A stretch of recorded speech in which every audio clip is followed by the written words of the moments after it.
Shalom fam, I just wanted to quickly announce that I've joined forces with an awesome merch company called Sanctified Supply Co.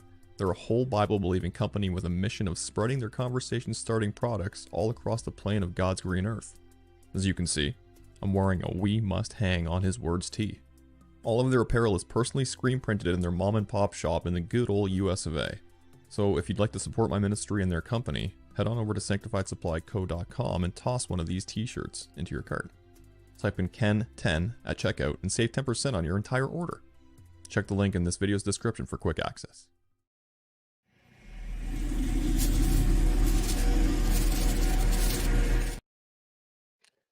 Hello, and welcome to Hanging on His Words. My name's Ken Heidebrecht, and I appreciate you, fellow believers in the Most High God of all creation, for joining me tonight. I really do appreciate that you would take some precious time out of your lives to come and join me and my esteemed guest tonight. Before I bring him on, I would like to just say hi, guys, in the chat, and girls. And I want to make sure that everything's working all right, guys. If you can, in the chat, just tell me that the YouTube stream is working properly, because I was told through StreamYard before I hit the live button that there was issues with YouTube tonight. So I want to make sure that you guys are actually watching and hearing me properly. If you wouldn't mind just saying yes, you can hear, or indicate to me that everything's working all right, that would be great. Okay, looks good, sounds good. What's up, Ken? Sounds good. Okay, perfect, awesome, thank you. And also, I tried to stream in conjunction with Lighthouse, and I don't know if that's working, because I got a weird little error message as I was hitting that live button. So I don't know if it's working or not. I don't think it is, but hopefully we'll have that figured out for the next live stream. Either way, guys, thank you so much for joining. Just want to say hi to a few folks in the chat before we get started. We have Trevor Mischler in the house. Shalom, brother. Shalom. I've been very into his book recently about the House of El Shaddai. I'm currently working through it. Awesome. Yes. And he's got a few things on the go. One of those is his book, House of El Shaddai. So that's awesome that you're reading that. Thank you for joining us tonight, Trevor. Shalom Shire farm, is in the house. Thank you for joining us. Blessed one. Howdy all. Thank you for joining us. We got the pair here, GR Cleve. Shalom and howdy y'all. Thank you guys for joining. Juan Gonzalez is here. Shalom. Nicholas says shalom to everybody. Miss Marcia, how are you, sister? Shalom. Thanks for joining us tonight. Antonio Abelos is in the house. Hola familia. Friends, shalom. Shalom, brother. Sharon M's in the house. She's saying hi to everybody as well. We got the usual folks here. Thank you so much, guys, for showing up. I really do appreciate it. Tyler Porter says, what up, future immortals? Hello, brother. Thank you for joining tonight. I appreciate you. Future immortals, indeed. Shamgar's here. How's it going, Nick? Thanks for joining us, brother. Eternal Lights here as well, saying shalom, future immortals. We got Miss Sana Eads. Shalom. Country Kids in the house. We have Sharon M here. Mr. Jeremy McGarry saying shalom. Guys, Jeremy's joining me this Wednesday, actually. We're going to be live streaming around the same time. And yeah, it's going to be an interesting one. So please join us for that as well. Thanks, Jeremy, for joining us. Who else we got in the house here? Bethany at Barnstars here. She's here for this. Thank you. Thank you so much. Say hello to a few more folks, and we'll get our guest on here. Ernest T. Bay says hello. He's saying yes, he can hear me. Excellent. Jump Street is saying, I'm watching from Northwest Indiana. Awesome. Thank you so much for joining me. Appreciate it. Tim Kerwin's here. Got an eclectic group here tonight. People from all over Yahweh's plain earth. It's amazing. Jomato 311, it's a cave. And then we got Bob Cleveland here. Shalom, brother. All right, guys. So I have brother Andrew Hoy joining me this evening. He is an awesome brother. He has a heart for Yahweh and God's word. And I'll let him introduce himself. But I reached out to him a couple months ago because I was intrigued, actually a couple of years ago, with some of his research regarding the tabernacle. And I'm sure many of you have already likely seen some of his work regarding what that is. And so I wanted to get him on just because I think it's pretty impressive. I think the work that has gone into everything that he's done is worth promoting and getting more eyes and ears on. So without further ado, I just want to bring my brother on here, Mr. Andrew Hoy. Thank you, Ken. Thank you for all the kind words. Thanks for your guest audience for their interest here and being called esteemed. I don't know about that. That's I'll just stay quiet on that, I guess. So well, brother, I mean, it's you're worth definitely all the praise that you can receive, because people like you definitely help out our fellow brothers sisters walks, right? I mean, I would never have come to this conclusion had it not been you and the gifts that the Father has blessed you with. And so any little piece of truth to me is just well worth talking about and bringing up to other people so that they can hear about it too and hopefully spread the word. So I really do appreciate you joining me tonight, brother. thank you. So Andrew, like I was telling our guests here, reached out a couple weeks ago to you because I want to get you on. And you've been working on this project for how long? Why don't you just tell me? Like, give us your background. Like, what is your technical background, your education levels, your interest, and why you even came to come up to do this project? Just give us all the details if you would.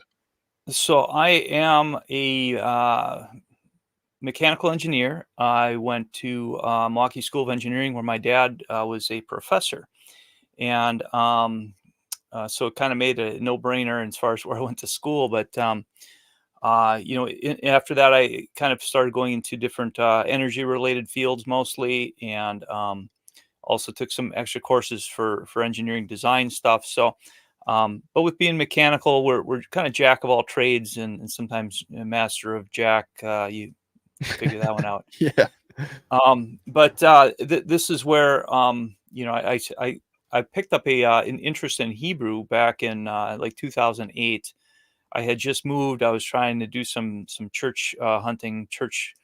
I was kind of shopping and going to different places. I'm like, I can't fit in. I don't fit in. All that.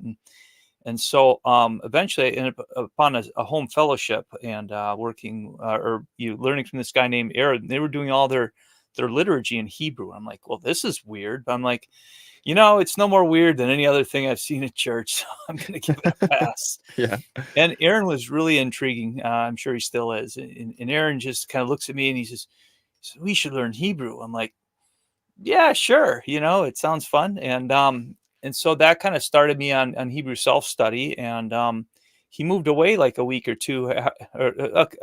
We did meet up for, I don't know, 2 or 3 meetings total. I think it was just 2, but I bought the workbook, so I was kind of committed. And so from there, I started learning Hebrew and lost my job in 2011 and went to Israel and learned started learning Hebrew there at the Old Ponds and in university. So I wanted to get as much as I could, as fast as I could, and going to Israel seemed to be the thing to do on that. So so with that, I'm kind of in a state of disorientation. I've got no MDiv or any other religious credential in that regard. But So should we plug our ears then? Because I mean, we know how important right. that is. You got to have the MDiv, Right. otherwise your word is nothing, right? Right. So, but people's appetites for credentials are off the charts. But the irony is, like, pastors would respectfully admit that no one's going to call them to work their plumbing or to pave their driveway. Mhm. That you're not going to have you roughing out the frame of your house. No pastors doing that, no rabbis doing that, no priests, unless they're looking for I mean, they say Jesus was a carpenter, right? Is the so with that whole connection, there's a certain that this is a professional. It's a territory thing, right? So they've got their territory, and it's like our territory is the Bible, and we're expected to know it all about the Bible, and so we're really not going to come out and solicit any technical people for what they think this thing might be. And so you get these religious, these Mickey Mouse presentations, and like this, this, I call it the shoebox model, as I'm sure some of your guests have already heard me talk about this boxy thing. That's Yeah. what they say. Well, they came out of Egypt and built that, and so I started looking at those instructions and looking at, understanding that there's a lot of bad translations within all of your English Bibles. I don't care if you're a NASB, King James only, if you got your Sacred Name Bibles, whichever.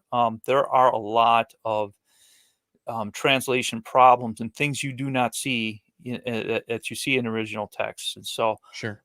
going back into the Hebrew, cause and so forth. So I started investigating this kind of unintentionally, and I was really, doing other word study, and it kicked me into the world of Exodus. And so when I was there in Exodus around the tabernacle, I started looking at that, the sheets. I was trying to figure out what was going on with these sheets, how they're all laid out. And, this is just me and my, it's a thread that I kept following. So once I discovered, basically I discovered the pi constant, the multiple of the pi constant in there.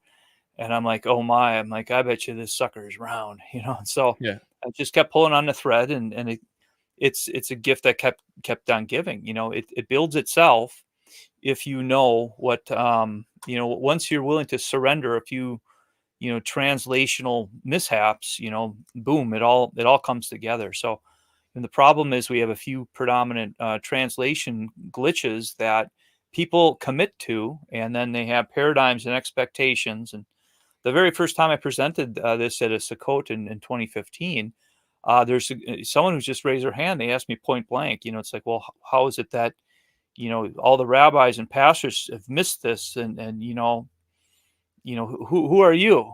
That's kind of the point.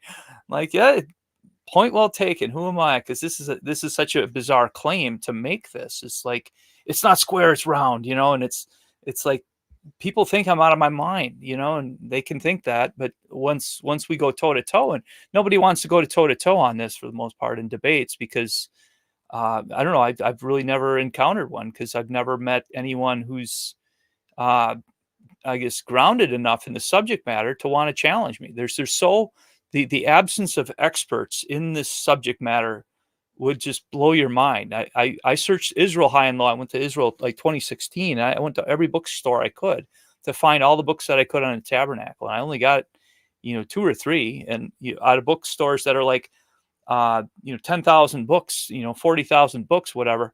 They could muster up is a couple, and this is in the original language. And so you have the question of how is it that these people who are studying the Torah and the tabernacle portions are actually come up twice in a year. So it's 1/25 of the liturgical cycle. And the bookstores are almost completely bare of any content with it. And it's that bad, it's that obscure, and people are that indifferent to it, because as far as they're concerned, that's not the Israel they want to remember. They want to remember the Israel where they were great, where King Solomon was, and this, the David and his temple, and they got hundreds of billions of dollars going into this temple project. That's the Jerusalem that the Jews want to remember. Right. We don't want to think about this time in the wilderness where we're wandering around, like, eating manna from heaven, like where every day is a miracle. For whatever reason, we want to dismiss that and say, well, it didn't matter so much now. And this dispensational thinking just keeps on, cranking us along. It's Yeah. like, and everyone thinks it's the tabernacle in the wilderness. Well, guess what? It was the tabernacle in Israel, because it stood in Shiloh for like 369 years. The Yep. structure outlasted the temples. It was 480 years between Solomon's temple commissioning and the tabernacle's decommissioning after Egypt. It's First Much Kings longer. 6 Yep. or 7. So, this perspective, I got to shake people into this perspective and say, hey, guess what? This matters. So. Yeah. I guess people just assume that there would have been professional engineers or other folks who would have come to the conclusion of what we know to be this box like tabernacle model. And you just assume, like myself all these years, that hey, I mean the pros must have know what they're doing, because when I read these texts, my eyes go cross. You know what I mean? Like I'll be the first to admit when I come across these passages when I read the scriptures, I speed read through it because it makes no sense to me. I have to Yeah. literally see it being built in front of my eyes for me to be like, oh, okay, I understand. Which is why I really do appreciate your 175th model, which you so kindly sent to me. Um, I'm not sure if my audience knows this, if you've announced it much, but Andrew has a model that's available on his website, folks, where you can literally put the thing together. And I'll show. I might as well just show it now, Andrew, if you don't mind. I'll just take a Sure, couple sure pictures. thing. I've got a little flyer thing too. I can pop this up on mine. So we'll put them side by side maybe. But Sure, yeah. that's this is my I guess one of the first families I had putting it together, and these are all the parts from the kits. So I don't know what you have Yep. So I was on just your gonna end there. show this. So this is Oh yeah, kind of like these are two pictures of partly through the build, and I have a video of kind of the end result there where I do like a 360 of the whole thing, and then I kind of go into the model itself. But guys, this thing is so cool. Um, my wife, God bless her, she allowed me to build this thing on our kitchen table, and it takes a little while, guys. Everyone's got different levels of experience and patience for stuff like this. So if you do end up purchasing something like this, make sure that you have the room, the space for it, because I thought I would get it done quicker than I did, and so it kind of took over my dinner table for a little longer than my wife wanted it to be there, but it's okay. She's awesome, and so we completed it, and it was super fun to do. There were some challenging moments for sure. I'm not the most patient when it comes to constructing things. I guess I always enjoyed Lego over Playmobil. I don't know if you guys had that in the States, Playmobil, but Lego was more of my forte, I guess. So this was very reminiscent of those earlier years of my adolescence when I would build things with my hands, and I enjoyed doing it. And so it's been so many years since I've got to geek out and put something together. So it really was a treat to do. And yeah. Let me just play the video here, Andrew, real you weren't quick. putting any parts in your mouth, were you, Ken? Well, I was tempted at a few points because I don't. What's the wood that you use in this? It has a very smoky, like hickory, almost smelling flavor to it. It's amazing. There's a lot of that's birch probably you're smelling. Is It's that what that is? I think Yeah, so. it smelled really good. It wanted to prompt me to do some barbecuing. Let me just put this up here real quick. So we got the video here.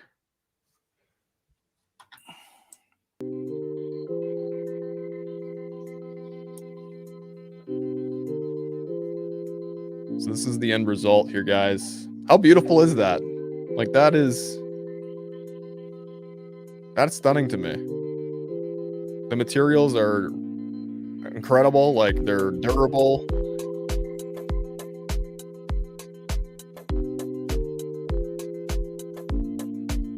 It's made for multiple take it apart, put it back together again as well. Yeah. So I tried to get in here with the camera just to kind of show you what it would look like inside of this tent.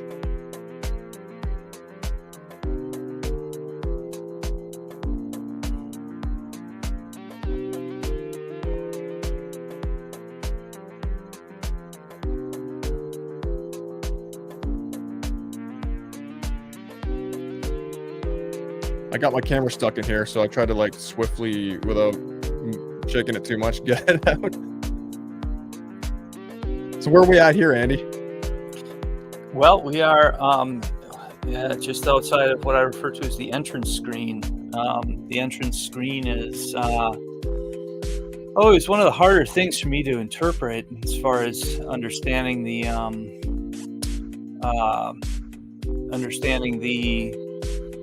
mechanics of it, the placement of parts and everything like that. A lot of times you're not given dimensions on everything, and so understanding what the relationships are between the parts as well as the functions, it's something you have to do from exegesis, so Right. But this is the back part of it, the western portion. Yeah, this was so cool to put together, brother. I had fun with it. I think people will love it. So the manual for this is it's about 40 pages. Like you got pictures on one side, you got text on another. But it goes through all the Bible verses. So if people are wondering as far as showing receipts, like this is a case where we try to have part for part and feature for feature to the extent that we can. Thank you for sharing that. Of course. The all these parts are very they don't make sense in part in English, but they definitely don't make sense under the old paradigm. So I'm sure Ken, I guess, hopefully can testify to the fact that I ain't just making this up, and this doesn't happen from just a few random parts. Yeah, 100%. Well, one of the things that I really did appreciate about this build was that in the manual, you start off with the scriptural reference to the parts that we're going to be working on. And so, like I said earlier, I historically will just skim through these parts of scripture because it doesn't make sense in my mind. You know what I mean? Like I can allow my mind to think about how's this working, but I needed to see it. And so not only did I see it, I got to build it. And so as I was reading the scripture reference for the parts that I was building as part of the model, it started to make sense to me. And so I really did appreciate that that was kind of like, part and parcel with this project, which is awesome. Yeah. Yeah, it was great. I'm trying to trick the adults into buying this for their kids where where they would otherwise not commit themselves to learning, like you said yourself. Had not been for this opportunity, you haven't built Legos in a long time, so this hopefully kicks people out of their comfort zone in their as far as their understanding. So this I want to say this July it'll be 10 years ago since I first discovered this. And my book, I think I released that 2018, 2019, somewhere in there. But the point is with a book, it's very different from like going through and looking at pictures. And I think I have my dad quoted in that. So again, dad is an engineering professor. He used to love working with a lot of the farm kids and stuff because they had taken tractors apart and all sorts of hydraulic parts, you name it, they would have to repair it on the farm, So the a phrase he used to repeat is, tell them and they remember, show them, and they, I'm sorry, tell me and I forget, show me I remember, but involve me and I understand. Right. That's a Right. good one. So, you could have read a book twice the thickness, but without the hands-on part, your understanding would be, if I ask you how many parts did it have for the courtyard or whatever, you're gonna have that better understanding sinking in because you're actually counting the parts as you're laying them out or what have you, right? Right. Right. Brother, I got a question, and guys, we'll take some questions nearing the end of the live stream here, if you don't mind. But Brother Shamgar here is asking, what is the real life circumference, not the model? Do you know that? Oh yeah. The circumference is 314. So we have this, this is the gate curtain, the 314 cubits. When I say 314 cubits, this all this is made from these the exterior, the courtyard. I'm assuming that's the question that he's meant, where he's not asking about diameter, because usually to have when we describe certain measurements, we go with circumference instead of diameter. No one gives their waist size in diameter. Yeah. Because people are kind of oblong in that regard, right? So Yeah. in this diameter thing, so the circumference is 314. It's made of these curtains, which are and let me bring up a diagram on this. Sure. Um, Brother, while you're doing that, I got a few people here asking about purchasing it. I just want to let me just pull up your actual website here. Share screen. All right, guys. So you just go to project314.org, right? And that's probably the best place to go Yeah, to purchase this. if you click on the cart, yeah, I hope to get this on Etsy and Amazon and all that other kind of stuff. But right now we're it's just kind of at the infancy of our marketing side of things, and Yeah. at a minimum, I can at least control everything on my website right now.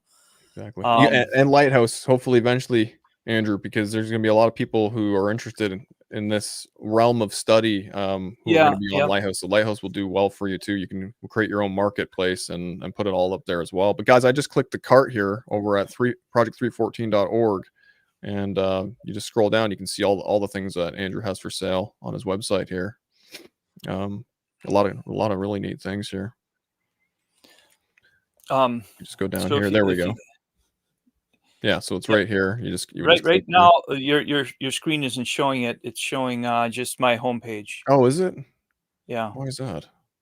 That's weird. It's the tab that you maybe brought up with the morphing tabernacle there. Oh, sorry. Okay. Yeah, I was doing the wrong one here. Is that working now?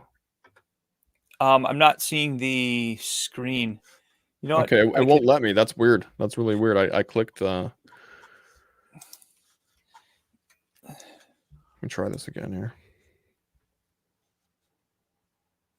Okay, yeah, it's coming up in mine. Let me just I'll do a share on my Sure, end here. go for it. So I can. All right, so if you are clicking on that that little shopping cart, which is right here, yeah, right up top here, you'll get a page for products, and you roll down here, and it's this kit. Yeah. So Yes. So brother, that's 1/75th the size of the actual structure that Moses was instructed to erect in the wilderness, correct? yes. Are you working on something else that's a little bigger? Yeah, let me just go back to that other question here quick though, before it gets away from us. So Sure, yeah. right now I have getting into this 314. So they asked about the circumference of this structure. So this is available from my website basically, but this is an article. I'm grabbing this out of an article, but I've had this on my website for a long time. Normally they think all the curtains are joined on the long edges, on the long edge joint. And so I say the long edges are the wrong edges because it talks about joining them on the cut edges. And what you'd be doing is loom weaving. So here's a little picture of a guy doing loom weaving. You got that, kind of lengthwise, and at the ends of it, you'd end up putting a knife or scissors to cut and make frayed edges. And so this is why Right. we know that it's joined this way, so that it has to be circumferential or cylindrical or a polygon or something, because these curtains have loops on both sides of them, which means they're made to connect to an adjacent curtain, which means that we connect on both sides. So these are 30 in measurement. There's 10 of them. So 30 times 10 is 300. And then there's another curtain, which is another 30, but it's folded in half. And then after that, we have a 1 cubit overlap between each of these curtains combined.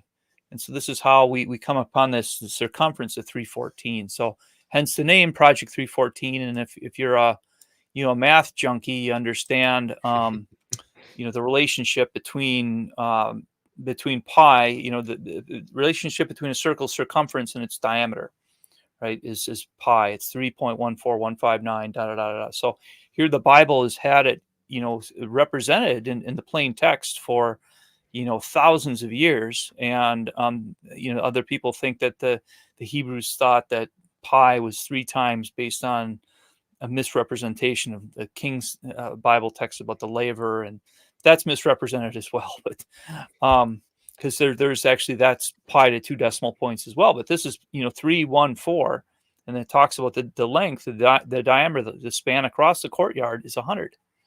The diameter of it is, the radius is 50, and everyone think that's that radius of 50. They think, well, it says it's 50 by 100. That's a rectangle. You're a fool. All right, whatever. So we So have, who are these everybody's? Because like, I want to know who's objecting to this stuff. Like, do you have a bunch of people coming at you in your well, DMs? they usually bomb and run. I mean, that's the technique.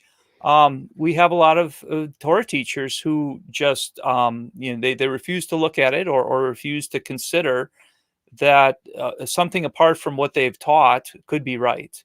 All right. Why do you think that cognizance is there for this?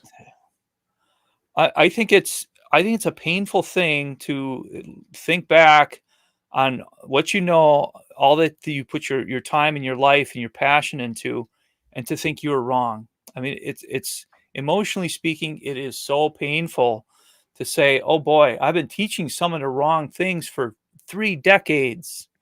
And this is where Rob Skiba was a real outlier, and a blessing to everyone, because he Mhm. wore his heart on his sleeve. He was always just testing things. He was doing it in public, and he's like, you know what, I'll be embarrassed, and it's like, prove God right and me a liar. Yeah. I'm willing to go there. Okay. And that's why a lot of people just want to cling to the old, and it's because this involves controversy. People don't like the controversy as well, especially if they don't have mastery of the subject. They'll say, well, maybe it was that way, but you know what? It really doesn't matter. It's like, well, how about thus saith the Lord, right? So Yeah. this text is led in, the leading into it starts with thus saith the Lord. So you're telling me that something thus saith the Lord is now unimportant. It's Mhm. not a salvation issue, so therefore it's not important. You've heard That the always gets. same, Oh yeah. Yeah. Multiple times. whatever. So those people, you can't rely on them to know anything, because for them their default mode is ignorance, preferred ignorance. It's like, we were given this in the text for a reason, not just a reason, a number of reasons. And so, I personally think there's more revealed by the tabernacle than the Dead Sea Scrolls, Mm. because the Dead Sea Scrolls are affirming a lot of things that they already knew. What did they? You name me one thing they found in Qumran that's changed the outlook of things in the world. I can't think of any. I mean, and you could say, well, they're all sitting on all these sacred suppressed texts. Maybe they are, but right now, as far as what's been released and what we know, tell me a single thing that we get out of those heaps of scraps of fragments that people are putting, millions of dollars on and are fascinated by, and compared to this. And it's like, this is the Rosetta Stone of a lot of the Bible. I mean, there's 50 chapters are mentioning the tabernacle outright. Think about how many of it's alluding to it. We have the mountain of HOHW.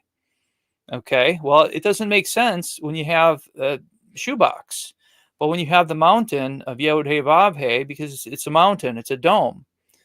Make sure you make everything according to the pattern shown. What? Bahar, but the bet is a house. Har is mountain. Make everything according to the pattern shown to you. Mountain house. Okay, this is a very different translation paradigm, because otherwise it has to be in the mountain, and there's no record that Moses went into a cave to get this revelation. What sense Mhm. does that make? He climbs all the way up to the top of a mountain to go inside a cave. But that's what the text says. Literally, it's Bahar. It's in the mountain. So a lot of times they'll probably translate that as on, but the Hebrew bet, from a preposition standpoint, I have yet to see where it means on and not in. But what do I know? Yeah. I don't have an MDiv. So Right. Yeah. I'm always fascinated with like the Exodus 25 and the reiteration in Hebrews 8 where it talks about instructing Moses to make sure you pattern everything according to what was shown to you on the mountain, right? And I think a lot of people kind of overlook what that is really saying, right? Yahweh is essentially saying that this is a copy and shadow of what he has in the heavens, and Moses was instructed to pattern what that is on the you ground here. you show me a single picture of heaven. Google the word heaven and look at it in image search. You will not see a single thing that incorporates this ridiculous arrangement. The shoebox. Yeah, the shoebox. So, now we start talking, other fields of study when we start looking at the dome. So there's so many reasons for it, and there's all the ones that are against it are really flimsy, to be honest, academically speaking. I mean, how many proofs have you seen working through the manual where it's like, well, yeah, it's got to be round because you got the curtains on both sides thing, you got mention of clockwise, you got the pi constant, like after a while, like how many hints do you need, Right. and I Yeah. just No. I wish more people would understand it. I also wish more people would care about it because the more that this spreads, it's this is kind of a wake up call for families of faith at large. I think because they've been doing things their way for how long, and they're saying we have it all, we have all the truth. And I think that's in part what some of these outfits are terrified is like, to realize that, or, for the lay people to realize like, hey, these people are not superhuman. They're not operating in the prophetic status, at least not all the way or, all the time. And so, and for, you have Corinthians text, talking about, the prophets, keeping the prophets in check. The book of Ezekiel is like, measure out the pattern of the temple and show to the people their sins. It's like, what does that mean? That doesn't make any sense. It's like, well, if I measure out the pattern and measure out the pattern, I can say, you know what, you're pretty offensive the way, and getting into the idea of what a sin is. Sin is, chata, or this notion of offense. We use that in such a religious context. It's like, oops, I have sinned. We only say that in certain religious and moral things. It's Mhm. like if I, if I spill a cup of coffee on you, it's like, oop, I've sinned against you. Nobody thinks of that. But it wasn't intentional, so it's not a sin. It's like, all these language paradigms that we have. There's so many junky ones. Mm. We need to shed them. I mean, you know what it's like when you start studying in this stuff like that. Yeah, for sure. Yeah, brother, I'd like to get into some of the nuances of this model here. Before we get to that, um, Rob Skiba, yeah, he was on a quest for truth.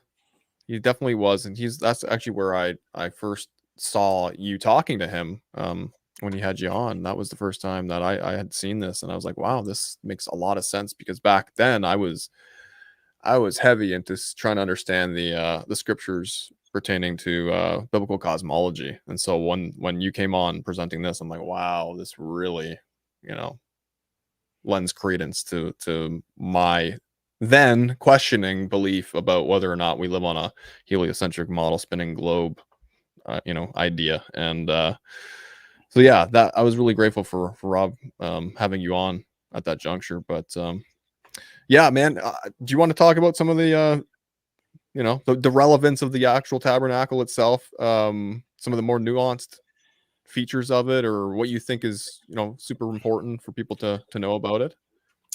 Well, some of that becomes very individualized as far as the why. Okay, when I say the why does this matter? And I try to bring it back to the "Thus saith the Lord" thing, right? Because it's like, if not for divine writ, in other words, if we didn't have scriptures that are inspired, what do we have? We just have a bunch of poetic opinions. We have, you know, arbitrary rules. Without that which is absolute. So the fact that this, if you look at how much of this is given before a lot of the other Torah, to put that into weight. So, with the Torah being kind of understood to be the first 5 books of Moses, but, you could actually look at it very different. And this is a Hebrew word Torah, so everyone will say that Torah means teaching or instruction. And I say, no, the word Torah comes from the Hebrew word Tor. And our English word tour arguably comes from the Hebrew word tour. So if we look at what tour meant, it's this whole guided path concept. So you don't go on tour by yourself. You go tour. It's a circuit. Some sort of Mhm. circuit where you come back. You get on a bus. You ride that bus around. You come back where you started from. but there's someone with some expertise there with you, and he's guiding you on that. And so that's really the essence of tour, and how we put that backwards into the Old Testament definition of the Torah, right? So that the Torah being the set of instructions, it's like, yeah, we've got this prophetic word that Moses is given in bulk. When I say in bulk, but more than anyone else is, who has more revelation in the Bible than Moses? So you look at the first 5 books, and again, the Jews consider that to be the Torah, and it is, a pretty extensive tour where Israelites were in the wilderness. They're in the Word, right? The Devarim is Deber is the idea of words and speech and things. So they're in the thick of it. The wilderness, Bamidbar. This idea that, it is a, life's entanglements. It's comprised of many things. So I'm trying to get back to this original question on the what's important and the why. So when they first were at Mount Sinai, they get the voice coming down from heaven and giving them the 10 words, right? The 10 commandments. How do they respond? Don't have God speak to us again, or we'll die, right? And so this is not the right response for a people who wants to become a nation of priests. So getting into this whole thing, look at the amount of commandments that are given between, say, Exodus 20 and Exodus 23, 24. So we have the tabernacle starts in 25, right? So we have this section with the tabernacle given for 6 chapters, and the whole rest of the book they're dealing with the tabernacle, commissioning for the tabernacle. So it's like you'd think it would get a little bit more elevated attention. We have a lot of interest in the feast days, right, which is great. The Moedim, in the plural, or the Moed in the singular, right? So this is called the Ohel Moed, the tent of appointed times. So people who are studying, say, the calendar, do we have to know anything about, if we're going to have a feast, if we're going to have an appointed time, what do we need? We need to have a host. We need to have guests. We need to have a time, a date, agenda, etc. We also need a place. Okay. So this was the place, so is everyone, and this is part of what I'm hoping to build bigger and bigger, etc. But we have money going into the mega churches. I want to see that kind of budget to be thrown into a mega this. tabernacle. Yeah. Because you know what? This is the only thing in the entire Bible where the children of Israel are commanded to build it. Apart from that, the strongest case of a building project is Noah's Ark, right? And Noah's Ark was what? For a flood that was a one-timer. And this was given to Israelites for the commandments, who are supposed to be ministering forevermore. This whole forever. This was a forever part of a forever covenant. So it's like, if we know this, wouldn't we have interest in restoring this? Wouldn't we have interest in thinking about Solomon? Solomon tore it down. Well, why did he tear it down? Probably to stop any hope of competition. But if you look at, like, the U.S., they used to have that church where America was dedicated to God. That was in like New York City, and that got smashed, right? It's not like someone who came along and said, okay, we're going to build a bigger church. Let's tear this old one down, because that's part of your heritage, man. I mean, you think about this from a heritage standpoint, like how many people would just be, saying, my grandfather's grandfather's grandfather built this piece of wood for this, or this piece of silver, or whatever. I mean, you're stripping a people of their national legacy. And if you think about that from a Solomon standpoint, and what did they, and look at the response with King David. King David wants to build. He's like, oh, here I am living in this palace, and the poor ark of the Lord just sitting in a tent. And then Nathan's like, well, do what you want because the Lord's with you. And then Nathan has to come back and kind of eat those words and say, you know what, David, this is what the Lord says. When did I ever say to the people who shepherd my people Israel build me a house of cedar. I've been quite happy with the tent. Very much thank you. Tell you what, David, I will build a house for you. And so this whole intention of what's being built, and I joke with some of the Jews sometimes saying that the temple itself was replacement theology. They opted to replace what they had. They had a theocracy and a good thing going under this system of tabernacle. And then it went over, the Levites failed to do what they were supposed to do. And the monarchy was kind of given control of it. And, within one generation, you had the splitting of the nation, so that the whole nation split north to south. And so I see this as a very much as a reunification of Israel. There's a lot of tribal identity concepts and what do you call it? Typology that is embedded in this thing. Well, can we talk about that Sure. typology? Where I mean, in your part of your write-up in your manual, you bring up some interesting things in the conclusion aspect of this manual that you send in the kit. And one of the things is the typology, and you ask what other objects in nature or themes in scripture might the tabernacle resemble or reveal, or even, sorry, the Christology of it. How does this tabernacle, which was an anointed structure, relate to Messiah according to Hebrew or Jewish literature? Do you mind touching on some of that? Sure. We have when I say Christology is one point. So let me think of first of all, we have to recognize what's over my shoulder here. You know what this thing is? It's Mashiach. So you know what Mashiach is? It's Messiah. Mm-hmm. It's anointed. This structure itself, it says right in the Exodus text that this is an anointed structure. So you want to talk about an invitation for understanding or the introduction to your Christology. You look at things like the garments for example, garments of Messiah. You look at things like when I say the piercings, okay, with the piercings of the hands and feet, more specifically the hands. You see that in this model.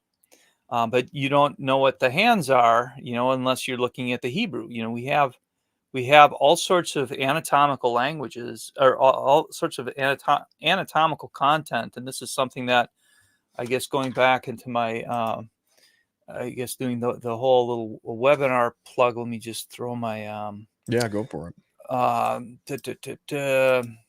Okay, so we got this my Levite boot camp, I'm calling it.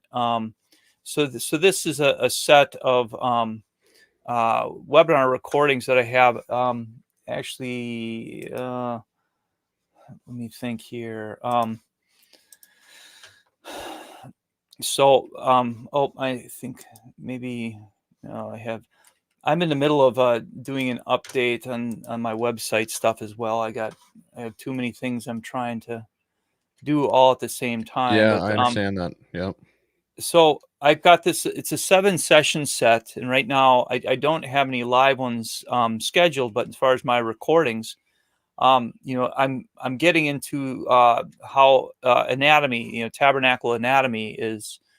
To understand that, to perceive that, once you start to, let me just turn myself back on here. I guess maybe I can do this. So once you start to perceive the amount of anatomical things in the tabernacle, in the text, first of all, you have to remember that Hebrew is a language. Half of the letters are allusions to body parts. Okay. Mm-hmm. That's a big theme right there. And so then you start looking at how are these letters spelled together with these body parts, and how are these body parts then shown in the tabernacle, and how are these body parts, how would I say, not just shown but shown in the language, shown in the verbs, that the Hebrew word for shoulders, kataf. Okay. And so what do we have in the tabernacle that's resembling shoulders? And kataf is kaf, tav fe pay, and so pay or fe. So this whole the spelling of that. Once you start to see this, especially in like the Paleo Hebrew. I mean, I've got an article I did on Paleo Hebrew in the Tabernacle, as well on the website. There's a page that's dedicated to articles here, but I got kind of a Paleo. Getting into all that. So again, how the Paleo is very anatomical and everything. So let's see on the webinar. So I get into the anatomical, and this is so much of it's built precept upon precept, and so you get into the priestly garments. We get into the idea of consummation. You have actually very some wedding related themes that we see in the tabernacle as well. Some of these are just like plugged into Jewish tradition. I get into sacrifice, and I get into the altar at the front entrance. So again, they show this as a box. this is Yeah. this is this is really absurd because it tells you you're cutting up the animal before you're putting everything on. So this is Andrew, is just the another. altar and the brazen, like the brazen altar and all that stuff, going to be included in future models, you think? Yeah, well, right now I do have a whole session, this whole webinar session where I'm getting into the makeup, and I believe to have found that the instead of the pi constant, the phi constant. So the phi constant is it's like the golden mean, the golden ratio. It's the thing that we see in life, in waves and in snail shells and in human body proportions, and you see it in flowers and sunflowers, the Fibonacci sequence. Right. So that seems to be very much plugged into the copper altar, which again they translate it's four square. It's like, well, it's square. It must be, it's like, no, it's quartered. It's quartered. If I whip out a 25-cent piece out of my pocket, you're going to call that a square too. It's like it's quartered. It's getting into the compass. There's four quadrants of a compass. Does that hurt your feelings that it's round? Hopefully not. I need to be less sassy, I guess. Well, now you got me thinking. I mean, this is kind of a side tangent, but the way the New Jerusalem is described dimensionally, how do you see that, like, visually looking? Is it your traditional box? I know some people Absolutely have. not. No? No way. No way. No how. Oh, okay. This might be a whole nother thing. I don't want to like force you to answer here if you have something in the works regarding this, but I always considered it, 1,500 miles squared, equally as high, a box, Yeah. Yeah. but I'm willing to be wrong. Yeah. So we have the issue of radius, diameter, elevation. What's interesting, like the tabernacle, you have so just getting into the specifics of the dome here. Let me see if I can kind of point my finger out at the curtain here. Okay, so here's the curtain. That curtain is made of strips that are 30 by 4. Okay, but it says that the courtyard is 5 cubits high. How can this be? And I can tell you how it can be. Is just because they poke the the courtyard curtain into the ground. And Okay. so where are we measuring from becomes the question. Where are we measuring from? And when we understand that our points of reference might not be as what we expect, then we go back to the drawing board and say, well, what is this measuring? We know the English word width, width, and most people, again, I think they think that translators couldn't possibly misinterpret such a simple word. But rachov, we have resh, chet, bet. So what do we have? Head, and then with resh, okay, that's the first letter, which is like our letter R. Actually makes the same sound. Chet, which is a little bit of cough in the mouth, but it resembles a wall. And then the tent is the letter bet. So it's basically saying head, wall, tent. So that's what the measurement is. Well, in this case here with the dome, guess where the head is? I'll just take a wild guess. At the very top? There you go. And that's, you could say, is one of the heads, because if we look at the head on the horizontal, you could make an argument for another head. So the question is, you know, if we have an ear of corn, does it hear? If we have a you know, ear of a table, you know, does that hear? Is that a piece of corn? It's like, no, it's not. And if we have eye an eye for a hook or an eye for a fish line, are they expected to do the same thing? Well, now we have, you know, a human eye. You know, You we let have those the letter I. transhumanists at it. They might accomplish that, Andrew. I I stand corrected. I stand corrected. So yeah, as we blur this together, but this is speaking of this problem of language and expectation. And when we're reading our English Bibles, we have very noun centric expectations. We think first of nouns and objects. And once you start to look at the Hebrew, you see all the verbs, or all the nouns are based on verbs. You know, they're all rooted in verbs. And I can't think of a case where they're not. And even in the cases where they're not, they still are, because, you know, every single Hebrew letter has a verbal association as well as a noun association.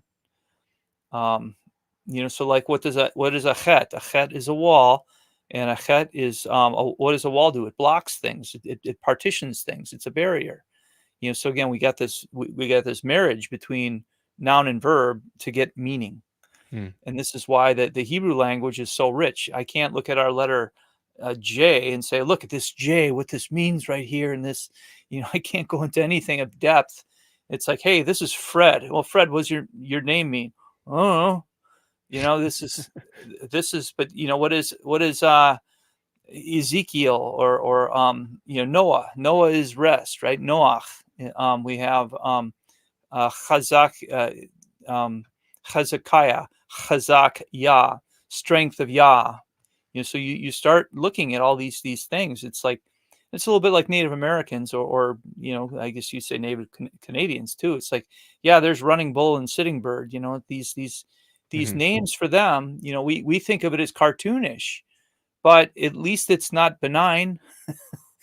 You know, and Hebrew was, you know, it's speaking to very particular attributes, very particular parts of history, right? So Shimon, Simeon, you have Shema is the idea of hearing. You know, certainly the Lord has heard me, and here is Shimon, Simeon. You know, so we have all these names that are embedded in disclosure. You know, or their function is disclosure, containment of meaning, and revelation of meaning. And, you know, so this is the how and the why and the what of that. It's very powerful. And again, the more you go back to Hebrew on this, and so when people want to whip out their English Bible, you know, the first time I presented this at a Sukkot thing, there's this guy came up. It's just a well-worn Bible. You know, you could tell that, you know, he was a astute student, and he's got his thing all flopped open, you know, just pigskin leather, just spread wide. And he's like, right here, it says corners. Just like, I looked at him and I was kind of torqued at this point. You know, I'm like, you know, so the Hebrew for that was like mikaitzot. And so mikaitzot, it happened to be spelled with an ion. And so this word for cutting, you know, mikaitzot is based on the word for cutting. We have katzats and cuts. You know, so you see this, it's like a cut eye is what it's referring to. And so but they translate it as corners. Therefore, it's got to have corners, you know. Okay. So there's all sorts of botched anatomy, you know, like basically in the shoebox model, if they arrange it horizontal, assume it's probably going to be vertical. And if it's arranged vertical, it's probably going to be horizontal. If it's big in diameter, it's probably small. If it's small, it's everything The is like, opposite, eh? Wow. yeah, it's like Superman and Bizarro, you know, that Bizarro character, he's got a backwards S and Yeah, cruising that's around. I don't know, but that's funny. Andrew, I'm really interested in your perspective regarding the timekeeping aspect of this this tabernacle. You say in your manual there under the timekeeping section, how could the tabernacle be used as a sundial to help determine time within the day or year and better define the appointed times or holy days? Do you mind just elaborating a little bit on that? Because here at Hang On His Words, we love Sure. timekeeping. We like calendar related stuff. So I'm just really keen to hear what you have to say about how that's interrelated. Yeah, I have an article here, and I'll just kind of walk through. So this again is on my website on the articles page. There's again this is called the tent of appointed times, Israel's clock, calendar, and compass. But here is parts of the page of this. This is getting to let's see. Looking at where the sun appears in the sky, or at sunrise and sunset. And so, I've made some people kind of torqued about, just making reference to equinox. Okay. So, I'm not trying to push a calendar down anyone's throat in particular, but if you want to pretend that this thing couldn't or wouldn't be used in conjunction with timekeeping, we're going to just have to agree to disagree. Um, the tabernacle was set up on the first of Aviv. Okay, so the first of Aviv is what? It is in the spring. It is the first month of the Hebrew year. It's sometimes referred to as like the month of Nisan. Okay, so this month of Aviv is it's the only month in the Hebrew that's given by name. And so why is this? And getting back into this whole idea that actions speak louder than objects, in this case, words. We have Aviv is in the spring, and people say, well, talk about the barley being in Aviv, as a calendar marking thing. But this is really um, the word Aviv and Saviv are very similar spellings in Hebrew. And so the same way we build things on English roots. There's a runner out there. Oh, what is he doing? He's running. Well, he's running to the run. Hmm. And we think of that. We say things like that. We thoroughly understand the. You got running shoes. You have, and so there's other, more nuanced, language building blocks, if you will. But a lot of that goes back to Latin, and a lot of the Latin is what comes from Greek and oftentimes Hebrew. And so with Aviv, again, related to Saviv, and Saviv, it's spelled with two letter bets, which are two tenths, which are like open mouth type things. So when you just invert one, well, you got two halves of a tent that are put together. And Saviv is spelled with a samach, which is a circle in the newer in the Aramaic script. So it's like two houses in a circle, and there's also a hand in there, hand denoting action and so forth. But so this Abib, so I personally think that this is a blatant reference to the equinox. And Hmm. I believe from a historical standpoint that they used to be on a 360-day calendar. When I say used to be, I think that changed in the time of Hezekiah when the sun went backwards on the sundial. So I believe that to be literal. But and so as far as what happened to the calendar after that, well, all these cultures started adding more. They added 5 or 5.25 days to their calendar at that juncture. That was 700 BC. So we look at the Bible account. It talks about this strange thing that happened, and after that, that's when the makings for the Hillel 2 calendar or Hillel calendar came in. Were born really with the basically you're adding 7 leap months over the course of 19 years. But anyway, I believe that at this time it was in the spring and it was at the time of equinox. I think that the months were perfectly staggered. And I'm not trying to, again, push this for the sake of, how to deal with the calendar in present day. But I am saying that if you are setting this up on Aviv 1, which is like the beginning of the year, kind of like happy birthday world, right? That the due east reckoning would have been considered the point of origin. And so even the Hebrew word for beginning, there's kedom or mikadem, this idea of first, it's referring to Kadem. Kadem is actually spelled with a kuf, which is showing like a split circle on a horizon, like think in terms of sunrise, right? So we're seeing the sun come up over the eastern horizon, and so you can kind of see this point of where east is. So unless you're like directly overhead in the equator, if you're in the northern hemisphere, the sun will take this path. You can see my mouse, hopefully. Yeah, I can see it. Yep. Cruising around from east to west. So it rises in the east and sets in the west. Well, that's true any time of year. So you would have basically the whole outer portion of this to track for knowing where the center of this structure is, to be tracking how far you are along in the year. Right.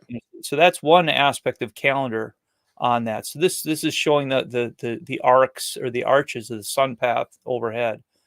So that's kind of one of the things. Also, you've got the ocular concept, right? The sundial. I'm sorry, the way that the sunlight, the skylight in a yurt, or in a dome, in a what do you call these? I'm drawing a blank on the name for these these big capital Yeah, domes. I know what you mean. Yeah. There's a more official name, but the ocular, this is referred to as ocular. It's a lot like a pupil, so that you could be using internally for light tracking as well. So the bigger they are, the more accurate they get, right? So I'm That's really just neat. trying to think of the size, and because then you're having the sun is traveling an inch or a couple inches a minute. I forget, I worked the numbers. So the bigger your structure is, the more shadow it can cast. And so if that's kind of a controlled dimension thing where you're adding marks and you're using ground space to be marking all that off. So so we have all the prophetic stuff in there as well, like 144,000. So we get into some of the other aspects of calendar. 144,000, like 144 degrees, between different steps, curtains and interior of the tabernacle. So 144 again is 12 by 12. And what do we have in the tabernacle showing patterns of 12s or counts of 12s? And so this is where it gets really kind of fascinating. Um, I was watching a YouTube documentary by a guy named Scott Onstott years ago, and he was showing how there was a guy from Eastern India, and this guy, he went to Chartres Cathedral. So this is a cathedral, as I understand, France, Chartres Cathedral, and he's saying, look, there's all these all the chakras, the counts of the chakras are on this structure. And it's like, Right. no, those aren't the counts of the chakras. Those are the counts of the perch in the tabernacle. So when you see that, so it gets back into this anatomical. So, between East and West, we've both departed from the truth in some of these religion things. So we have religion in a how would I say, in a all of our stuff is we get to be so naturalistically obsessed, where naturalism is that's our God, that's our science, natural laws, the predictability and so forth. But within the East you have a lot more mysticism and kind of room for the spiritual forces acting upon things in this world. And we've poo-hooed everything in Eastern medicines because it's like, oh, that's all superstitious. And it's like, well, what if they were given a part of it and we are given a part of it, and coming back together? I mean, this is part of the Tower of Babel, right? Where it's like nothing will be too hard for these people if they all are working together. And so language is the thing that is the connecting point, and language, specifically Mhm. Hebrew, when you start to draw all these roots and meanings and things like that. I would really like to embark on this project. Getting into etymology with when I say Edenics being the the idea that all languages go back to Eden. And the Tower of Babel, everyone was scattered, but within that, they seem to preserve bits and pieces of original Hebrew. And so, what if we were to sum those back together? That's, kind of a side project. I would.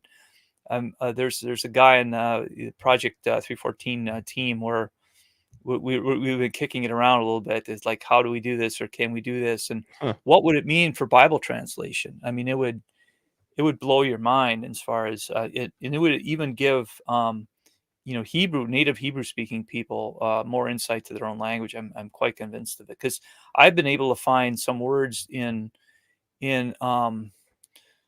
the tabernacle description which seem to speak to English words and English concepts, like sorech.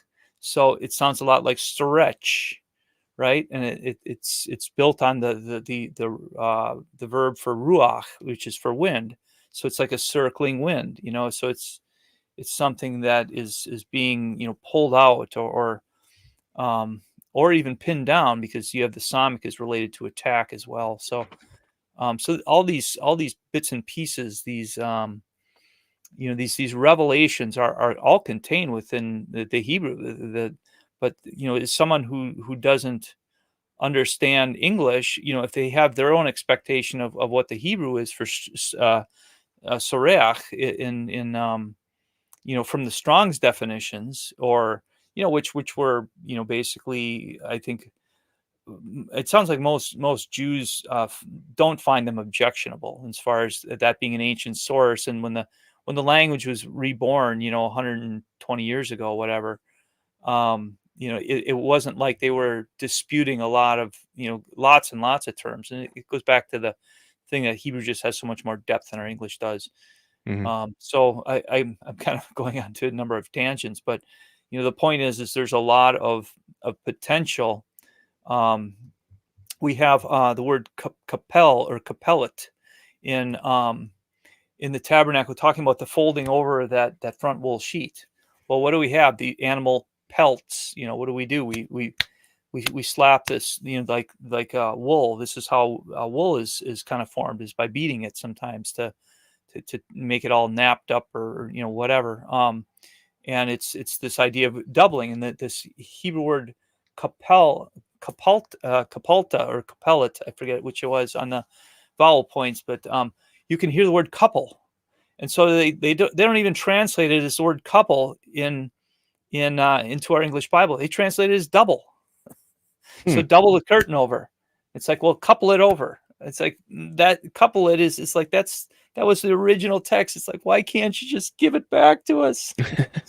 So they're doubling it when it should be Yeah. coupled as in joined together. Well, no, they're coupling it. It's a couple. It's a pair, right? Yeah. It's the point is it's a doubled thing. So yes, it's folded. We would say folded is kind of the most practical. But if I said, if I have a sheet and it's to take that sheet and couple it, it's like, well, how do you couple this one sheet? It's like, well, I have to double it over somehow. That's but the point is here we have a word, coupling and doubling. So there's a couple of people over there. They're coupled. They're joined. And so I'm not making the argument that it's pushing for the idea of joined, but rather that seeing the original Hebrew was speaking of the word couple. They've thrown it away, and they've given us back just double, Right. which is kind of like, why take us further from the language? There's Hmm. all sorts of cases where they do that. So Right. I'm just gonna say thank you to Be Good Broadcast for your membership. I really do appreciate that. Thank you so much. Well, brother, I got a question for you, and then maybe we can take some questions from the audience. Are you okay with that? sure. Yeah. How long do you think now, considering you got the shoebox behind you, and then you got what you're asserting to be the real, actual biblical model behind you as well? The shoebox seems like it wouldn't take as long to dismantle and relocate as they moved around, as opposed to the other one. How long do you think this would have taken to, like, this? It sounds tedious to me to have to take down such a massive structure and then build it back up again, as they often traveled around with this thing. What's your opinion on that? Well, I'll answer your question, but I'll ask for a clarification, or ultimately, I'm pushing for an endorsement. So you're saying that the dome here that I'm asserting, would you assert this too now at this point, that you've built Yeah, it? I do. I'm more convinced with the dome model as opposed to the shoebox model. Yeah. Yes. Yes. Okay. Now I'll be a good boy and answer your question. So the uh, I actually have worked out the erection plan for this, and I did this like back in I want to say 2016 timeframe. It was very, very frustrating because I had this guy who's a model builder who would listen to Rob Skiba's broadcast, and he contacts me. He's like, "Yeah, I've made models of the temple and Ezekiel's temple and everything, and this sounds cool. I'd like to help you out." So he's a tool and die maker. So Okay. this is like liquid. When I say liquid gold, this is like gold to me, because I'm like, it's like finally a guy with some serious tech skills. This is a talented person that can help me express this physically. So I was like, working with this guy for a while. It ended up being like about, in excess of 9 months, that I was talking to him, and he was working 55 hours, 60 hours a week at his regular job. And so, while he had an interest in doing this, the the only way that he had been able to do it is with tools from his workplace, and with him being overwhelmed at work with work schedule stuff, he didn't have any time, right? But before he actually was equipped for that, he's asking me all these questions. He's like, well, he says, like, how do they put it up? I'm like, what do you mean, how do they put it up? They just put it up. They put it up, And it was an element that I had not articulated. I hadn't calculated all of it. I knew it could be done, just wasn't quite sure how, or how it was best. And so from that challenge, so he's laying down this challenge. I'm like, okay, I'm going to do this, and I'm going to shove this down your throat. Like, here's the plan. So I actually went through. I got basically 80 drawing pictures with calculations on the spreadsheet to go along with these steps. When I say steps, and whether it's 80, or you could do this a number of different ways, as well as some of the joint design you could do it differently. But what I found to work, I've actually built this with a kind of a 2x4 based scaled model, which is 1/8 scale, and that base is the if you have the whole indoor setup, and that's an indoor only model, and that's at the perimeter of it's 35 feet in diameter. Okay, so Right. that's the 1/8 scale. And we had that installed on some plywood, and we had it elevated and so forth. But where am I going back to this question of the erection plan? Um, so I can come up with a way. How do you lift? Let's see how many tons. 75 tons worth of wood in the wilderness, a flat plain with no crane. Is That's that the is that you question. speculate how much? 75 tons? Oh yeah, Oh, yeah, wow. Okay. yeah. Compared to what? It's What's the alternative with the other model? Well, theirs is actually more. There's Oh, is that ways right? more. Okay. If you're basing it off the same size cubit, theirs is more. They are using wood beams that are anywhere between uh, let's see, 33% more in weight, or arguably twice as much in weight. And so when I say that a beam is 2,000 pounds, theirs would be 6,000 pounds. And this is based on a given cubit size. But if you look at, let me just see if I can bring this up. Temple Institute Tabernacle pictures. All right, so I'm going to go to the absurd of the absurd here. Our good friends at the Temple Institute here. So this is the shoebox of shoeboxes, and what you see are this is more when I say religious fiction. There we go. This is like I don't know if this is a sleigh. It's it looks kind of like a sled out of the you know, Yeah. German Christmas or something. I don't know. So this is the wood beam that they assume to be used for the walls, etc. And if you take a look at their this big picture of them doing kind of an erection plan, you can see how, look at this guy, he's up there. This is 20 feet. He's up there 20 feet probably. And this is similar to the scaling that that I was using for as far as the cubit size anyway. Right. So as we have all these guys on ropes, we have heave ho. Well, they got these big blocks down here. These big blocks are, these things would weigh like 2,000 pounds, 3,000 pounds, and they were not given that much silver to use. Period! Exclamation point. And these sometimes Jews can be very meticulous in their in their reasoning, but they're terrible when it comes to what they think that the tabernacle is about. So you're talking about how your eyes start to you start to doze off and everything when you start reading these texts. It's like, well, make this big, not that big, and this is why these dimensions at some point start to matter, right? So they think these are big pieces of wood that are just stood free-ended on the ground on a soft earth. This Right. isn't even on the benefit of flat and level concrete.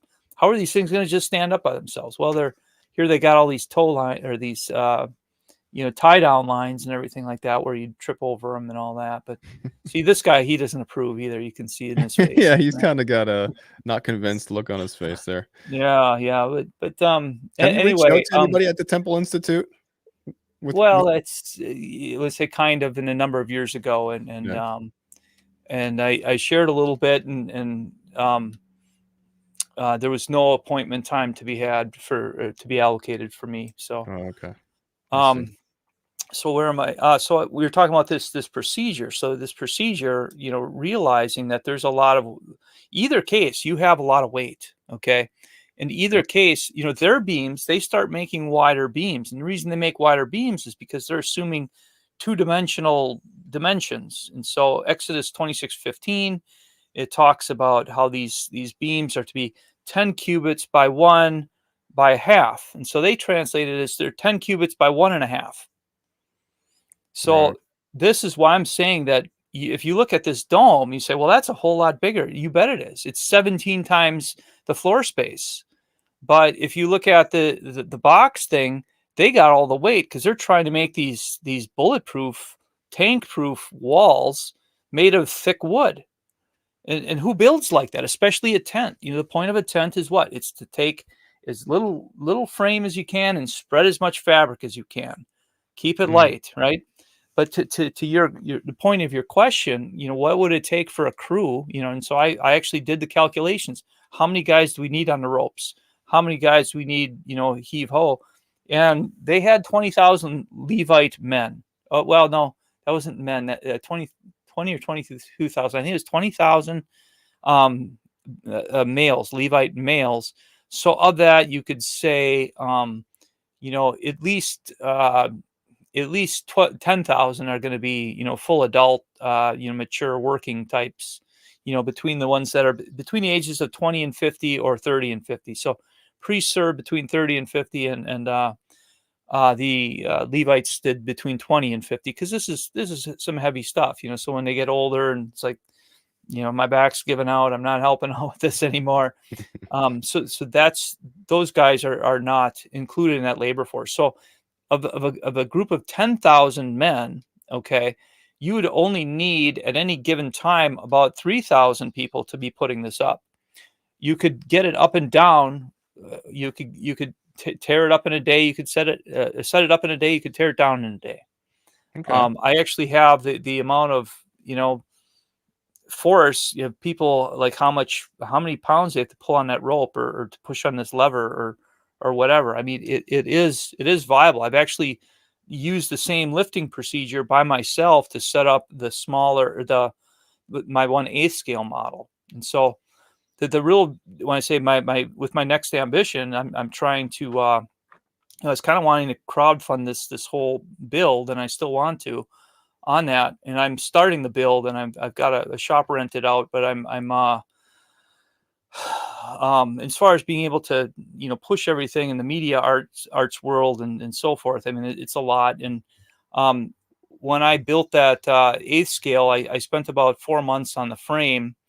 And right now you have to develop a lot of custom tooling. I've tried to get some of these parts quoted by people who do custom woodwork, and they're like, there's a lot of pass. I'll turn that down. I don't want to do anything that weird, and I mean, it's Yeah. not super weird, but who's building yurts like this? When I say yurts, it's very yurt like. Yeah, for And sure. That's what you think when you see it. Yeah. it has some very specific structural requirements, but they're not something that a skilled guy with a chisel couldn't do. If I had a team of 100 Amish guys, we could probably build this in a couple of weeks. Yeah, And the Amish get things done. yeah, and I've actually wanted to get I want to say Amish engagement and interest on this, because there is no work crew that I would trust to erect a full size, apart from the Amish, where if you're using a large manpower, if you ever watch them lift a barn and it looks like they have little ant legs and stuff as they're as they're cruising a whole barn, lifting it at the same time. So this kind of work in ancient Levitical space would have been very similar to that with 3,000 men. Okay, so that's to answer your question of how many Okay. people and how, and you could be more clever in that you could probably get a crew of 10 guys to erect this. You would need a few things as far as anchor points, putting stakes in the ground, using winches. So I'm basically saying, okay, we're going to do this without using any compound pulleys. That was part of my rule, because there's a lot of people who don't think that they had compound pulleys back then. And so I'm just going out of my way to make it the most difficult, but to still prove its feasibility. And Right. it totally is. So it's not just speculation on my end. If someone wants to say, show me the receipts here, it's like, I'll drill you into the ground with boredom with engineering calculations on these things. So We'll take your word for it on that one. Blessed One is saying the hole in the top is great for letting incense escape and rise up. It does seem like it's better ventilation, for sure. Yep. Naturally, yurts have excellent convective airflow. And so what you have at the base of this are curtains, and the curtains actually have, when I say some openings, so this Hebrew word is, there's a barich, or bricham, in the plural. We have the idea of, this is where we get our English word bar from. And brich comes from barar. So when we have Brit, the Brit Hadashah, it's the new covenant. This idea of the covenant, it's the idea of cutting. And we have the word barar, or we have a bar of soap. Well, how is it that a bar of soap is like a bar for a gate or a prison or a jail? Why do we use the word bar for some? It's not because a bar of soap is shaped like long and cylindrical. Mm-hmm. It's because both of them are capable of cutting. And the Hebrew word barar is actually made reference to in the text where they would use it in metal refining processes. So it's basically alkali. It's like what do you call it? It's like lye. Okay, so if we look at lye or potash, so it's potassium that they're throwing in there to help clear the slag of getting the impurities out of the metal in the refining processes. So this scraping off of the slag was it's one way that you would use this caustic soda, this lime, this ash. You could use it to clean your hands of dirty things, and you can also use it to clean the metal. But it's really referring to this idea of so when you have barich, this idea is, you can hear the word rich in there. This is where we get the word ruach. Ruach is and rich are very similar. So in English, what do we say today to this day? Oh boy, does that ever reek? It's a small wind. It's a small spirit, right? And so here we have the bars, the tabernacle, and this is why I get into like calling different parts of the tabernacle different things. And some of these things are, they're called multiple things at the same time. If I said, "Oh, go stand by the pillar," and then if you're standing by the pillar, "Hey, would you lean up against the post right there?" You wouldn't start looking for another thing. You would know that a pillar and a post is pretty much the same thing. And I'm just using it in different contexts. So sometimes the language in the Bible, it comes out that way. It's like, oh, it's also referring to that. And so when they're trying to create something brand new, and it's like, no, Simon didn't say go and make a post after he told you to make a bunch of pillars. So we have the same thing, but these are bricham, this idea that the wind, a small wind goes through them, and because the sun is heating the top of this thing, and so as the sun heats it, the air gets more and more lighter, and so it bubbles up, it floats up, and as if it's continually pulling the cool air from the ground up into it's kind of a chimney effect, natural chimney effect. So yes, to the point that they could have well used that hole in the top and having it possibly even rolled away, like the heavens recede like what, a scroll. So I'm still metabolizing the comparison of the reek to the ruach. I just feel like I can use that next time my wife says something reeks around here. I'm like, well, you know what? It's really just a little bit of the ruach, okay, babe? It's all good. Anyways, brother, I'm gonna get to some questions, guys. If you have any questions for brother Andrew, please put it in all capitalization. That'll be easier to stand out. There was one that I picked up about 20 minutes ago by our brother Wes Blaze here. He's asking, how much has Andy incorporated the Greek Septuagint into his studies? Enough to know I don't want to use it. And I'll say that from the standpoint, there's one particular thing that the Septuagint does not capture, and that is clockwise. When you're told to lay out the courtyard, you are going towards the south and towards the right. And so when I say towards the south and towards the right,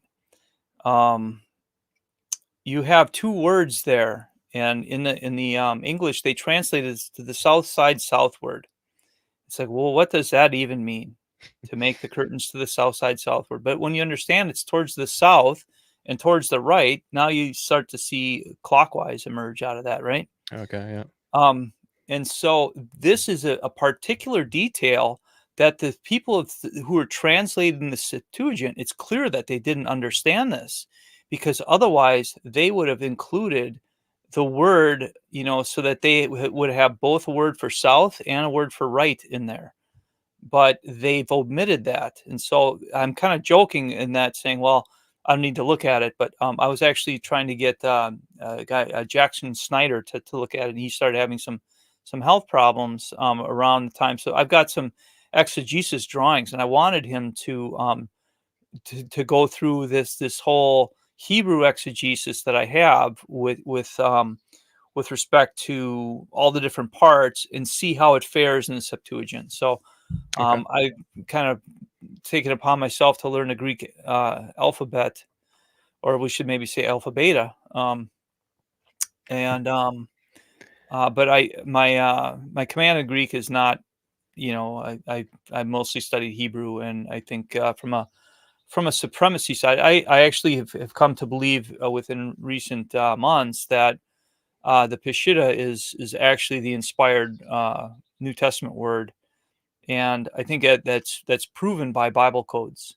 If you start looking at the Bible codes and what you see with equidistant letter skips, there's some phenomenal findings in that. And I had no idea of any of that until a few months ago. And so now that I've seen that, I was very favorable to Aramaic being more accurate than the Greek. And you can start seeing different things in the Greek, like there's this one point where it says in Revelation, where it was written on his thigh, the Lord our righteousness, or something. Well, in Hebrew, you've got the word regel, which is sometimes translated as foot or leg, and there's degel, which is like a flagpole or a banner. So So when's the last time you wrote "The Lord our righteousness" on your leg? And because the R looks so much like the D, the resh looks like the dalet in Hebrew, it's clear that the people who are translating the book of Revelation were actually translating it with whether the font was sloppy or their command of that language was a little subpar. And that's what it seems to be, according to a few nuts and bolts pieces like that. Again, to write on your thigh, "The Lord our righteousness," compared to writing that on a banner. I'm going to write it on a banner. Okay. Right. Yeah, And that makes sense to me. The blessed one is asking, what is the material? Porpoise, beaver, leather, etc. Heard tons of options. Yeah, I some of the, like, beaver to me doesn't really make a whole lot of sense, but let's hear what you got to say, brother. yeah, so there is less description. Oh, let me go back to the curtains. The tabernacle curtains are engineered. They're referred to as ma'asah chashav, or basically the idea of a thoughtful work or a cunning work. Sometimes they translate it as artistic, and I disagree with that. But the idea of a woven work also. There are more words that are used to describe the curtains in the tabernacle account than there are to describe the Ark of the Covenant. So that's a point of reference, and this has been a mystery to the what do you call them, the translators, because they're looking at this whole thing. Exodus 26:1 through 26:13, that is the first two curtain sets, and they're given in exactness in length and length and width and quantity. And then we come upon this 26:13 or 14 rather, that describes the leather. And the leather, it's just like, yeah, it'd make the leather, the upper leather and then the reddened leather. And this gets to be like how efficient the language is. It doesn't say to make the lower leather. Mm, It says to make the upper leather. But that means that there is a lower leather, because it has to be, because otherwise how would you have one that's upper, right. right? That And makes so sense. Yeah. we know that the lower is reddened, because it's described as reddened. And so this ma'aramim is this or I'm thinking the or is a word for skin, which sounds a lot like light.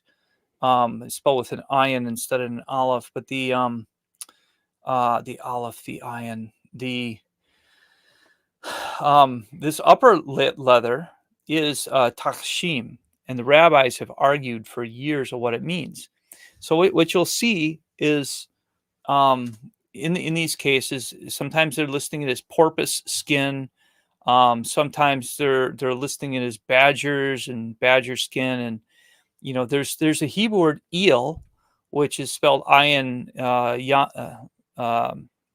yod lamed. So this is the what's oftentimes translated as ram. Okay.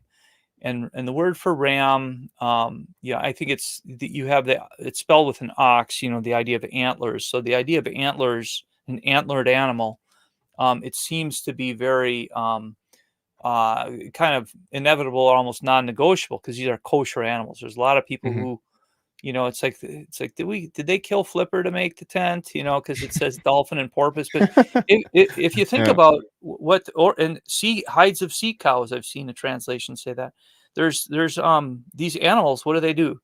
Over the land, they porpoise over the land. If you look at the way that a dolphin breaches out of the water and back in, breaches out, it's very similar to the travel of a deer or a gazelle, right? And so I think that these earlier anglicized, these carryovers, whether it's porpoise or dolphin, are really making reference to these, four-hoofed, mammal land creatures that, again, they got in their backyard there. So I don't think they went back to Egypt to go collect a bunch of leather. They took it ahead of time, knowing that, we gotta harness all the dolphins that we can. Right. because that's not a clean animal. You're No. to have an unclean animal in this is, to me, is just so ridiculously unacceptable. It's just I won't even entertain the thought. Because to get the skins off, you got to be exposing yourself to all the carcass and all the unclean, the innards and things like that. And the unclean animals rot a whole lot faster than the clean ones, and they carry all sorts of nasty parasites on top of that. So even Flipper, maybe, I'm guessing. But let's see the Flipper factor. What was I saying on that? The porpoising. So that this idea that these are probably rams. So Exodus 26:14 talks about the reddened layer, then the upper layer. The upper layer is Tachashim, which they think is an animal species. I don't think it's a species. I think it's a treatment, because I think that the Bible text is so efficient that they are saying, okay, use this ram leather. The lower is going to be reddened, and the upper is going to be what? More clear, more translucent. If you ever take a chamois, you wet the chamois, you hold it up to the light, you can see it passes light. So I think that they would have used that, or sometimes if you put oil on paper, right, you get a more of a translucent effect where it suddenly is allowing this this light to permeate. True. Yeah. And so this is why I think that's what you would do in a yurt, where the center is traditionally what? The skylight. Yeah, it would So make sense to make it darker on the bottom I and did lighter on meet the top. I met a Karaite Jew in Israel who shared that opinion, albeit a minority one. So I can't say that I thought of it. Someone else thought of it before me, but I also thought of it. As I came to that conclusion, or that speculation or belief, that's what it was. And there's actually the word, it's translated as azure, Azure, which is referring to like the sky, clear blue sky. And so this is part of the reason where they think they're dyed red or dyed purple. It's like, well, if they're dyed kind of, like if it's made to be clear, opaque, allowing light through, that would stand to reason why, the interlinear is using azure, possibly is so going back to what that word originally meant, and the fact that no Hebrew lexicon seems to want to take credit for defining what that word is. But I can promise you it's not a Wisconsin badger. All right. Excellent. So we're going to take one more question here. Brother Trevor Mishler's asking, Exodus 40 verse 8 says, set up the court roundabout. Is this a hint to roundness? Absolutely. Saviv, Saviv, and Saviv. I was mentioning that. And we see that Saviv in Exodus 27. It's like around verse 18 or so, plus or minus. And what you see reiterated there is the verb Saviv, which is Samek Bet Yud Bet. And that word, again, the Samek is a circle, and then you have two bets, two half houses of the tent joined together. So I very much think that this is a picture of northern tribes and southern tribes coming together, because this thing it's built in halves. This is what the text is talking about throughout. So let's see, what was I going to say on that? Saviv. Oh, there's a guy named Hully or Sully or something. He's a Christadelphian or something like that. And 100 years ago or 150 years ago, he came up with a plan for Ezekiel's temple, which was based on he's got a round moat around it, but the rest of it's square inside. So, but the point is it's got this round moat, and he made that moat round specifically because of that exact word that your guest just brought up on this idea of roundabout. So Yeah. Oh, that's really interesting. absolutely. Well, brother, we've covered quite a bit tonight, and I really do appreciate your time and presentation. It's been fascinating discussing these things for you, brother. I'm sold. You can mark me on the tally board of another person who's sold, because I think this is compelling evidence, and it just makes sense in terms of the cosmological model that I do believe we exist within, and so it seems to be modeling that for sure visually when I look at it. So, I mean, Well, that's a what portion of it, but everything else you've discussed and makes a lot more sense. whether you believe that we're on a ball or a flat plane, either case, this thing is what makes sense because as you go into it, you're looking at a dome. When you go to a planetarium, what do you see? You see this canopy overhead, and Hmm. the sky is described that way as a canopy. So, definitely our perspective, this is agreeable to both models, and I say that. So. Yeah, awesome, brother. You want to plug some stuff before we conclude the evening? Yeah, I guess my website again. I have I have on my website. Um, so you can buy the model, that model kit. You can buy my book, The House of El Shaddai, which goes through this. If you are a skeptic and you think, oh boy, he's just whistling Dixie, he's making all this stuff up. This is where I go through, basically mostly verse per verse, and prove it around and explain why along the way. I also have PowerPoint. I've been working on a homeschooling electronic platform that we're trying to roll out with the website revamp, that's called Beit Shaddai, which I really want to make for it's for homeschoolers. It's taking my former PowerPoint. I have that PowerPoint still for sale on my website, but where that you can use that as like a self-guided tour. But Yeah, we're really giving that a lot of facelift and I actually really uh, enjoyed it, brother. I went through some of that a couple okay, weeks ago. I really enjoyed it. Yeah, it's very yeah, very comprehensive, good. very visually appealing. Yeah, it's a good job. Yeah, that's that. So Kim in Australia has been helping me out with that for some time, and I've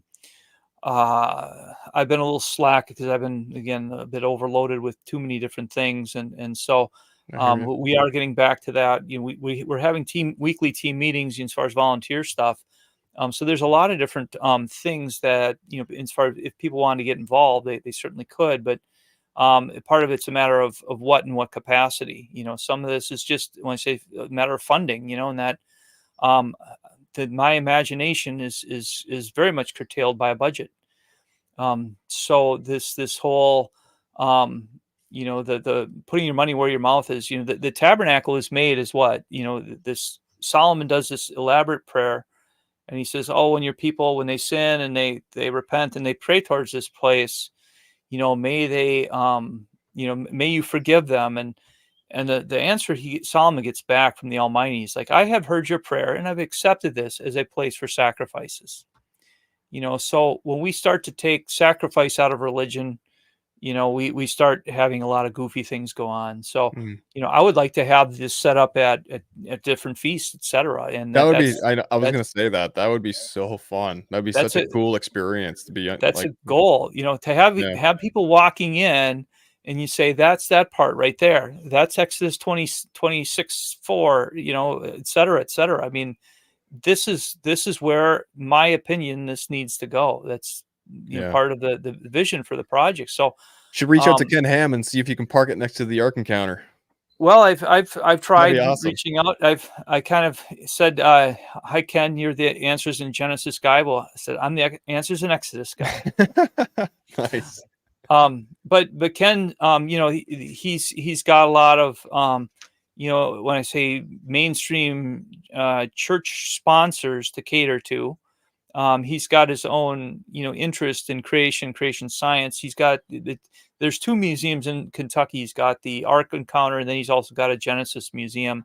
And so I don't think that he would. I gave him a copy of my book in person. I don't think he's read it. He passed it off to his aide, Yeah. and so to get him and that crowd, those people. I mean, they started trying to do fundraising for the Tower of Babel. Like $20 million they were trying to get for rebuilding a Tower of Babel, and Yikes. I'm like, this is the tower we got to build. Yeah. So the more people who this is kind of a vote with your wallet, but with your pocketbook, with your heart, with your prayers. I mean, this is a number of to bring this to the world in the sense that it needs to be. It's like, guess what? You haven't been reading your Bible right. This is proof, and this isn't the only thing. Yes, tell him to add 5 more giraffes. He's actually got a section in his museum that's dedicated to that topic and problem. And I actually my first book, You Like Jesus, I actually had an artist make a little cartoon with Noah's Ark where it's lopsided and showing the 14 giraffes on the because we got 7 pairs, right? Yeah. 7 pairs of the clean. And you think about it from the standpoint of an animal, they cats and dogs are born into what? Litters. There's a whole ton of them around there, like litter. They're all over the place, right? Yeah. But clean animals are born in calves, or like 1, maybe 2, but typically 1 at a time. And just from an eating standpoint, how many lions are gonna, or how many deer are gonna last against how many lions for how long? You need to have a head start on your clean animals. I mean, you can't have it any other way. Yeah. And so this is one simple argument. It's like, come on, guys, you go through all this logistical gymnastics to prove all these animals will fit, while at the same time not proving the importance of the kosher animal, the nature of the kosher animal, the Bible reference to the clean animal, right? When I say clean, it's but anyway, so yes, I would like to have where we're presenting this in a way that is equally impressive because this would be as tall as the Ark and the Ark Encounter. Okay. So this is something that I've been trying to exploring beginning of this year. I went down to Missouri with Robert. Thanks to Robert, he's been trying to get me connected with people who are interested in doing large Bible projects. And this is this is the only thing we've ever been told to build. We're not told to build churches. We're not told to build synagogues. We're told to, this is the one thing, the one thing. So why would we not want to build this? That's in my mind anyway. So Yeah, I love it, brother. As a parting question for you on my behalf, I gotta ask you. So we're told that John the Baptist operated in the spirit of Elijah, according to Yeshua. Do you believe that you're operating in the spirit of Bezalel? It's not really a serious question, but I do have my my email website, or my email that I have for my project is betzalel@project314.org. Okay, so if people want to reach out, they can do that there with that. But getting into Betzalel is like literally the breakdown of that. You can break it down several ways. One is house in the image of El, image of God, right? House in the image of God. So this is the architect who took Moses' instructions, says, okay, let's do this. I know how to do this. And he's described as kind of a jack of all trades, and again, master of what. And so he's kind of multidisciplined, whatever. I have a resume that's a bit of a yard sale myself, but the idea of Betzalel, it's also God's onion. Betzal means onion of God, right? And so layers to him. right there's the idea of layers in it. There's also the idea of it's something that like a mound cropping out above the earth. And we also have, I guess this whole thing of like, I'm not Moses. I can't claim that I received a vision in that sense of a vision of like, okay, rays of light and harp music starts playing, or, bright angels, or whatever. It's like, this came from the word, this came from Moses. And, before it came from Moses, it came from El Shaddai, it came from the Almighty. And so the fact that I've been given the privilege of this, discovery, rediscovery, it's a little bit of a quirky thing. And I try not to go, overboard on claiming, some measure of, dare I say, divine authority, et cetera, just because it's very, it's a spooky place to be. And I hear a lot of people making claim to divine revelation, and many of them I don't believe, and many of them I don't like, and I don't trust.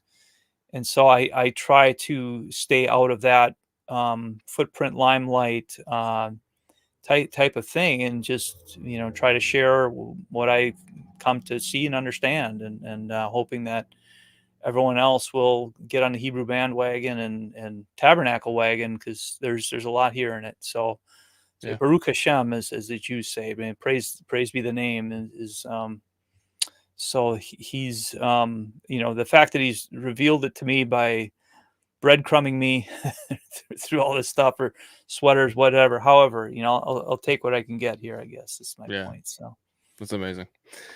Well, again, thank you so much, brother, for coming on. Really do appreciate it. It has been eye-opening, very informative, a lot of good positive comments in the comment section. I was trying to peruse the comment section while listening to you, and a lot of people are enjoying what they're hearing. Miss Sarah Hosticoder, sorry if I didn't pronounce that right. She says the tour on your site is fun. She's going to use that for homeschool. So that's excellent. good. That's awesome. Yeah, a lot of good positive things people are saying here. So guys, show your support. If if what you heard tonight resounds in your hearts and your minds, if it sounds like it makes sense, definitely do your research. Hear brother Andrew out, but yeah, go show support over on his project314.org website there. He's got a bunch of stuff he's already listed, and yeah, brother, thank you so much for coming on. Religion is not a spectator sport, right? Yes, we need to be participants actively. The more that the laity here, when I say the audience is equipped and in this knowledge, that the greater its opportunity is to spread, because I can't spread this by myself. This has got to be grassroots and spirit led, and so the more that people can absorb, like again, Ken's had this model construction experience, and hopefully it's built his understanding to the point where he's like, he won't even entertain the shoebox thing. So I'm hoping that everyone here in the audience is able to have very comparable experience and conviction with this, because it does matter, because guess what? Thus saith the Lord. Yeah, So. I accepted the shoebox model wholesale without really testing it at all. Just assumed it was correct, and now I've rejected it officially. So I'm on board with your model there, brother. It's awesome. So Very good.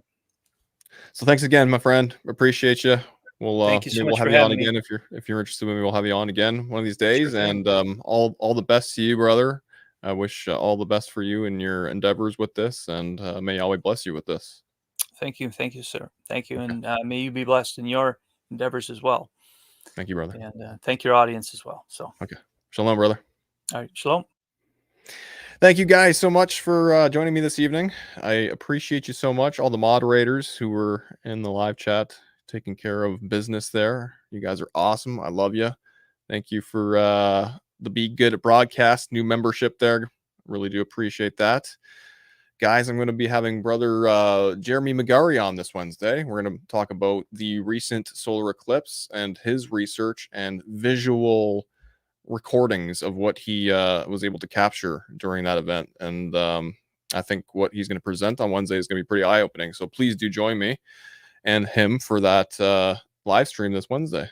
Other than that, guys, I think I got one more thing I wanted to quickly touch on. We are approaching the end of the third month on the solar calendar there. So we have the official summer starting tomorrow on this calendar. So guys, make sure to flip your calendars if you're following along in this calendar. Move your pegs around accordingly as well if you're doing the wooden peg calendars. But yeah, summer is here. So we're already done the first 3. That's pretty crazy. Time does fly, but it's fun. Yahweh's an awesome God, and there's so many cool things about this walk that I'm appreciating. Obviously, brother Andrew Hoy's research and the tabernacle, that would be so cool, guys. To one day be able to actually do some feasting inside of this thing. That would be epic. I mean, ultimately, we're waiting for the return of Messiah and the New Jerusalem to do all that stuff. But that would be really cool to do it in the replica as close to possible as could be on this side of the day of the Lord. So anyways, guys, thank you so much for joining me. I hope you have a wonderful evening. be blessed. And again, join me this Wednesday for the next live stream. Shalom.